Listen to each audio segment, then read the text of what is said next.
Hello everyone, welcome back into this channel, and in this video I would like to show you the way how to make your video look more cinematic by CapCut application. So the first thing you have to do, open your CapCut and choose the video that you want to make look cinematic. And after you found it, the first thing that you have to do is just go add the filter to make the color of your video look more cinematic.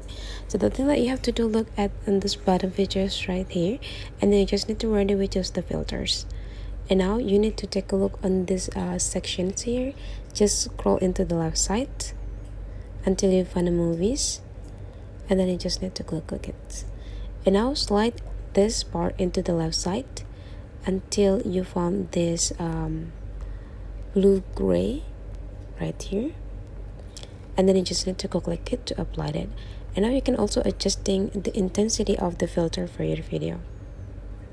If you want to make it less intense, drag into the left side, and if you want to make it intense, go drag into the right side.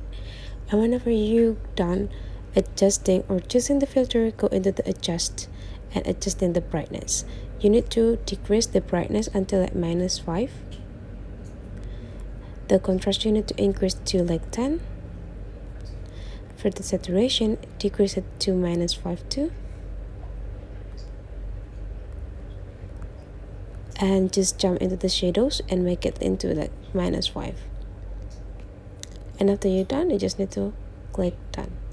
And now you will cut this look for your video. To make it more cinematic, you need to adjust in the speed for this video. You need to like make it slower by go into this speed and go into the normal.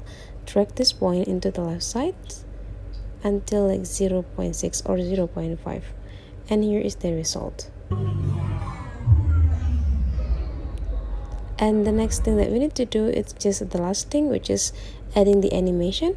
By go click this animation, and in this in part you need to find the fade in by slide into the left side and go click this fade in, adjusting the duration by drag this part into the right side to like 4 seconds. And here is the result. So that is the way how to make your video look more cinematic by the CapCut application. Hopefully this tutorial today is useful for you. So don't forget to leave some comment, like and subscribe into this channel, and I'll see you for the next video.